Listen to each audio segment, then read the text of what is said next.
Hello everyone, my name is Naman Goyal and today we are going to learn chapter 4 of class 9th linear equation and two variable, right? देखो पिछली class में हमने देखा था कि what is linear equation in two variable and हमने ये देखा था कि what is the general form of any linear equation in two variables. ठीक है, क्या होती है ax plus b y plus c is equal to 0। आज हम सीखेंगे कि solution of linear equation. Solution का मतलब क्या है कि उस वेरिएबल का वैल्यू, जैसे फॉर एग्जांपल हमारे पास एक linear equation in two variable लिखा हुआ है 2x plus 3y is equal to 12, है ना। ये क्या linear equation in two variable है, x और y में लीनियर है, ठीक है। अब सॉल्यूशन का मतलब क्या होता है कि x और y का वो वैल्यू जो इसको सेटिस्फाई करे, फॉर एग्जाम्पल मैंने मान लो x का वैल्यू 1 ले लिया और y का वैल्यू 0 ले लिया, फॉर एग्जाम्पल मानो, और मैंने चेक किया कि अगर x का वैल्यू 1 है और y का वैल्यू 0 है तो क्या LHS वाली पार्टी RHS के बराबर आ रही है क्या, चेक करते हैं। तो x की जगह 1 डाला ना,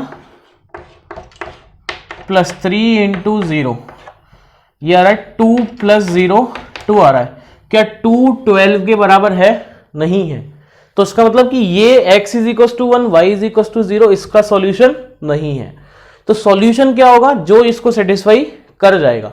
फॉर एग्जांपल मैंने मान लो x का वैल्यू 3 लिया और y का वैल्यू 2 लिया, x का वैल्यू 3 लिया और y का वैल्यू 2 लिया, ठीक है।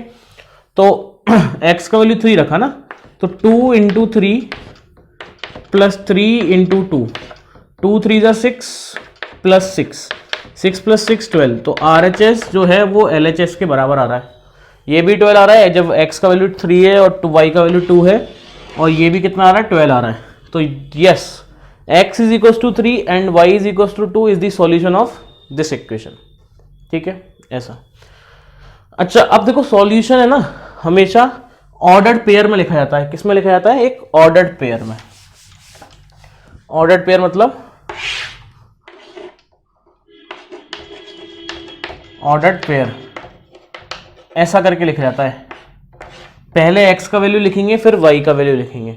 तो अगर मैंने यहाँ पे 3 और 2 3,2 लिखेंगे ना, 3 और 2, अगर x की वैल्यू x की वैल्यू 3 थी, y की वैल्यू 2 थी, तो 3,2 is the solution of this equation. तो ये अंडरस्टूड होता है, ऑर्डर्ड मतलब एक स्पेसिफिक ऑर्डर में कि पहले x आएगा बाद में y आएगा, और पेयर है तो इसलिए ऑर्डर्ड पेयर, ठीक है। तो 3,2 is the solution of this one, है ना। अब मैंने क्या किया, x का वैल्यू 0 पुट किया, y का वैल्यू 4 पुट किया, तो 0 और 4 चेक करें तो 2 इंटू 0 प्लस 3 इंटू 4, तो ये 0 प्लस 12, यस 12 आ रहा है। तो 3,4 3,2 तो है ही, और 0,4 भी है। तो ऐसे एक linear equation in two variable के कितने सॉल्यूशन हो सकते हैं, बहुत सारे, इनफाइनाइट, है ना। x का वैल्यू रखते जाओ, y का वैल्यू आपको उसके करस्पॉन्डिंग मिलता जाएगा। तो आप एक linear equation in two variable के कितने सॉल्यूशन निकाल सकते हो, इनफाइनाइट, बहुत सारे ना, बहुत सारे, ठीक है। अब क्वेश्चन लिखते हैं।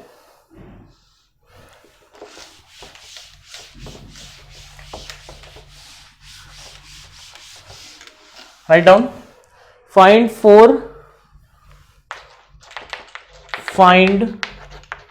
Four different solution Find 4 different solution of the equation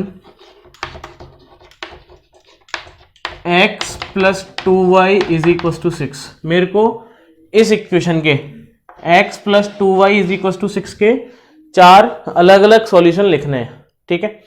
तो देखो कैसे करेंगे, हमें इक्वेशन क्या है, देखो x plus 2y is equals to 6। देखो सिंपल तरीका क्या होता है, आप क्या करो, x का वैल्यू अपनी तरफ से रखते जाओ और उसके करस्पॉन्डिंग y निकालते जाओ। कैसे, देखो इस इक्वेशन को मैं ऐसे लिख सकता हूं, 2y is equal to 6 minus x, है ना, y is equal to 6 minus x upon 2, ठीक है। तो अब मैंने इफ मान लो x का वैल्यू मैंने 1 लिया है, x का वैल्यू क्या लिया है 1, तो y का वैल्यू क्या आएगा, यहां से निकालते, देखो y का वैल्यू क्या आएगा, y is equal to 6 minus 1 upon 2 which is 5/2। तो एक सॉल्यूशन क्या आ गया, 1,5/2, ठीक है। आपने x का वैल्यू रखा 1, उसके करस्पॉन्डिंग जो y का वैल्यू आ रहा था वो आपने निकाल लिया विच इज 5/2। तो सॉल्यूशन क्या हो गया, एक 1,5/2। ठीक है, अब आपने क्या किया, x का वैल्यू 0 लिया तो y का वैल्यू क्या आएगा, y is equal to 6 minus 0/2 which is 6/2 which is 3। तो एक क्या आ गया 0,3। अब आपने क्या किया, x का वैल्यू -1 ले लिया, आपके x का वैल्यू कितना ले लिया -1। तो y का वैल्यू क्या आएगा, y is equal to 6 minus of -1 divided by 2, ये हो जाएगा 6 + 1 डिवाइडेड बाई 2 विच इज 7/2। तो एक क्या आ गया -1,7/2। ठीक है, अब आपने क्या किया, x का वैल्यू 2 ले लिया, फॉर एग्जांपल x का वैल्यू क्या ले लिया 2, तो y क्या आएगा 6 minus 2/2 which is 4/2 which is 2। तो एक क्या आ गया 2,2। तो ये 4 सॉल्यूशन आ गए, 1 2 3 और ये 4। निकालने का तरीका क्या है, यहां से आप कोई भी निकाल लो, तो x in terms of y निकाल लो, y in terms of x निकाल लो। अगर आपने y in terms of x निकालना है तो अपनी तरफ से x का वैल्यू निकाल लेते जाओ और उसके करस्पॉन्डिंग y निकालते जाओ।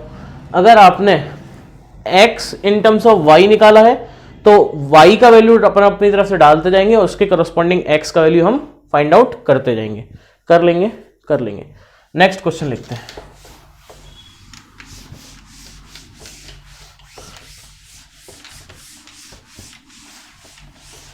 Okay, right down, find two solution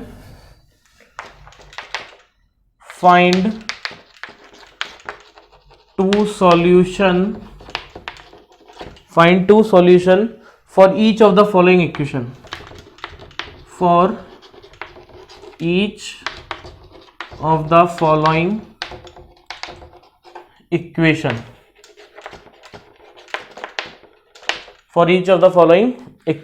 पहला है 4x + 3y = 12।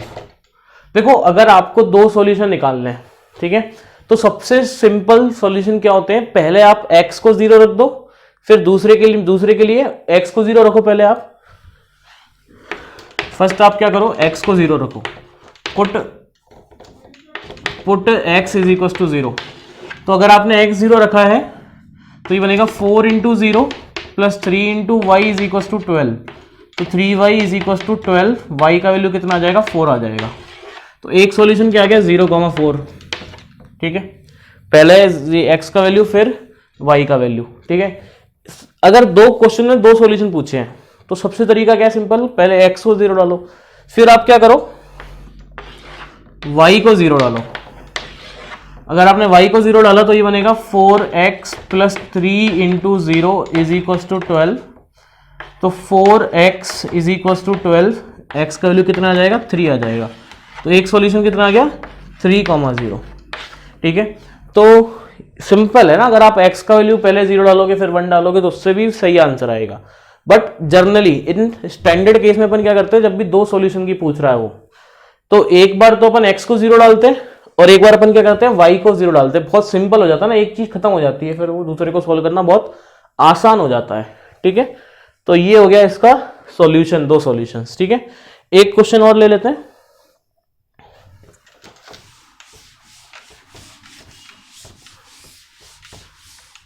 ठीक है, एक क्वेश्चन है 2x + 5y = 0, ये दिया हुआ है। ठीक है, 2x + 5y = 0 दिया हुआ है। ठीक है, करें इसको। जैसा कि मैंने आपको बताया कि एक बार तो आप क्या करो, पहले x को 0 डालो, तो x को 0 किया, पुट x = 0। तो ये बनेगा 2 × 0 + 5 × y = 0। यहां से आएगा 5y = 0, तो y का वैल्यू भी क्या आ रहा है, 0 आ रहा है। तो एक आंसर आ गया 0,0। अब आप क्या बोलोगे कि सर ने बताया था कि भाई y को 0 डालो, बट अगर आप y को 0 डालोगे ना तो दोबारा x 0 आ जाएगा। देखो, x जब 0 था तो y 0 था, जब y 0 होगा तो x 0 होगा, तो उससे यही आंसर मिलेगा, है ना। अलग आंसर चाहिए अपने को, तो अलग के लिए हमने अलग डाल दिया, x का वैल्यू फॉर एग्जांपल 1 डाल दिया। तो ये आ जाएगा 2 × 1 plus 5y is equal to 0, तो 2 plus 5y is equal to 0, 5y is equal to -2 आ गया, और यहाँ से अपन क्या बोल सकते हैं कि y इज इक्वल टू -5/2, ठीक है। तो एक आंसर क्या आ गया हमारे पास 1, -5/2, ठीक है। कर लेंगे, ठीक है, कर लेंगे ना, कर लेंगे। तो ये हमने क्या सीखा कि how we find the solution of the equation, ठीक है। एक से ज्यादा निकालने मतलब 2 से ज्यादा निकालने, तो x का वैल्यू डालते जाओ, y का वैल्यू निकालते जाओ। अगर 2 निकालने तो पहले x का वैल्यू 0 डाल के देखो, फिर y का वैल्यू 0 डालो। अगर पहले x का वैल्यू 0 डालने पे भी y का वैल्यू 0 आ गया, तो फिर दोबारा y का वैल्यू 0 डालने से कोई फायदा नहीं होगा, फिर आप x की कोई और वैल्यू डाल लो, ठीक है। तो हमने क्या सीखा आज कि how we find the solution of a equation. एक इक्वेशन के इनफाइनाइट सॉल्यूशन होते हैं। सो इसमें लिख देते हैं ना अपन,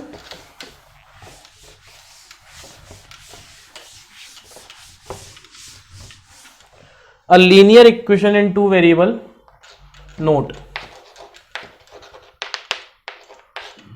a linear equation in two variable have infinite solution, है ना, बहुत सारे है ना सॉल्यूशन होते हैं, ठीक है। तो कर लेंगे, ठीक है। तो फिलहाल आज के लेक्चर में इतना ही काफी है। नेक्स्ट क्लास में हम सीखेंगे कि how we draw the graph of linear equation in two variable, graph हम कैसे बना सकते हैं इसका, ठीक है। तो जब तक के लिए पढ़ते रहें, मिलते हैं नेक्स्ट लेक्चर में। Thank you so much.